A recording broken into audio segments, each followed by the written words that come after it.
السلام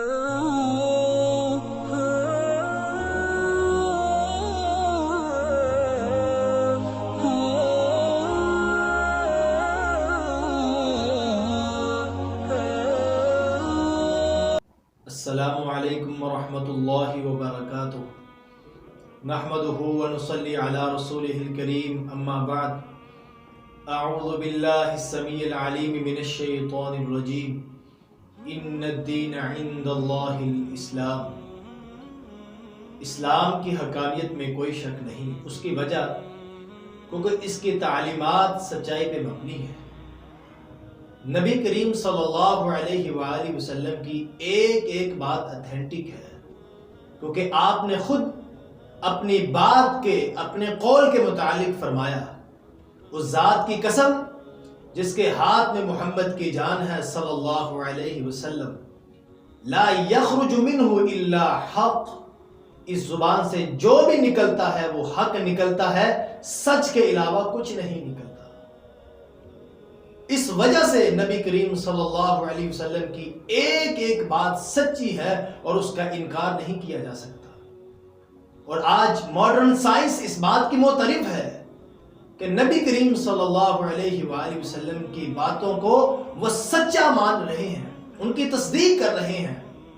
یہاں پہ یہ بات ذہن نشین ہونی چاہیے کہ نبی کریم صلی اللہ علیہ وسلم کی باتیں، آپ کی احادیث جدید سائنس کی تصدیق کی محتاج نہیں ہے، بلکہ یہ تو ان لوگوں کے لیے لمحہ فکریہ ہے، ان لوگوں کے لیے دعوت ہے جو سائنس کی باتوں کو ترجیح دیتے ہیں اور ان کو اپنا پیشوا اور رہنما مانتے ہیں۔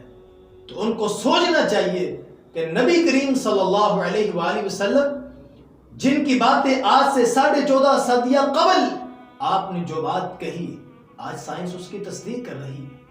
وہ کون سا دور تھا جب ٹیکنالوجی عام نہیں تھی، جب سائنس عام نہیں تھی، لوگوں کے پاس اس کا علم نہیں تھا، اس وقت اللہ کے نبی نے یہ باتیں کہی تو اللہ کی مرضی کے ساتھ، اللہ کی وحی کے ساتھ۔ عام بندے کے علم میں تو ایسی باتیں ہے ہی نہیں تھی۔ اور قرآن مجید اس بات کی تائید کرتا ہے، وَمَا يَنْطِقُ عَنِ الْهَوَىٰ إِنْ هُوَ إِلَّا وَحْيٌ يُوحَىٰ، اللہ کے نبی اپنی خواہش کے ساتھ، اپنی مرضی کے ساتھ کلام نہیں کرتے، بلکہ جب آپ کی طرف وحی کی جاتی ہے اللہ کی مرضی کے ساتھ آپ بولتے ہیں۔ تو اس وجہ سے آپ کی بات غلط نہیں ہو سکتی۔ نبی کریم صلی اللہ علیہ وآلہ وسلم نے فرمایا، اِذَا وَقَعَ الذُّبَابُ فِي شَرَابِ أَحَدِكُمْ فَلْيَغْمِسْ، جب تم میں سے کسی آدمی کے پینے والے برتن میں مکھی گر جائے تو اس کو ڈبوئے، ثم لینزع، پھر اس کو نکال لے۔ کیوں؟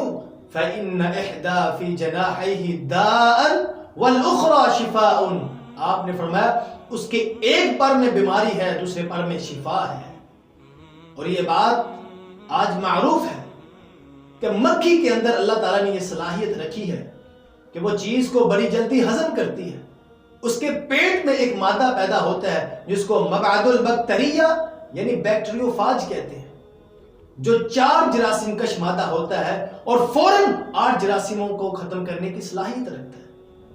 جب یہ مکھی گر جائے برتن میں تو اس کو ڈبو کے نکال لے گا۔ تیری صحت کی بھی حفاظت کرتی ہے شریعت، اور تمہارے مال کی بھی حفاظت کرتی ہے۔ یہاں پہ یہ بات ذہن نشین ہونی چاہیے کہ اگر کسی آدمی کا دل نہیں مانتا تو وہ نہ پیے۔ اور یہ بات مجھے یاد آئی، مدینہ یونیورسٹی کے ایک استاذ شیخ عطیہ سالم رحمہ اللہ، وہ کہتے ہیں امریکہ سے ایک آدمی مسلمان ہو کے آیا، سعودی عربیہ کی گورنمنٹ نے ان کو پابند کیا کہ آپ نے ان کے ساتھ حج کرنا ہے۔ کہتے ہیں کہ ایک دن مینا میں ہم بیٹھے تھے، ہم چائے پی رہے تھے تو مکھی آ کے چائے کے کپ میں گر گئی، تو میں نے اس کو ڈبو کے نکال لیا۔ وہ آدمی بڑا حیران ہوا، اس نے سوال کیا یہ کیا ہے؟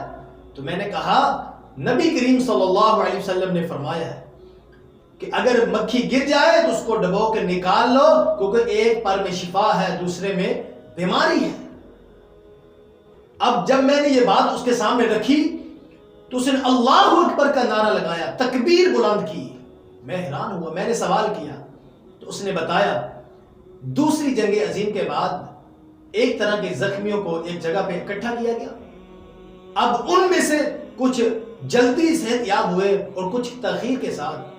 ڈاکٹر بڑے حیران ہوئے کہ ساری توجہ ان کے اوپر ایک جیسی ہے، لیکن بعض جو جلدی صحت یاب ہوئے اور بعض تاخیر کے ساتھ. تو پھر تحقیق کے ساتھ پتہ چلا کہ جن کے زخم جلدی ٹھیک ہوئے ان کے اوپر آ کے مکھیاں بیٹھتی تھی. اب مکھیوں کا پوسٹ مارٹم کیا گیا.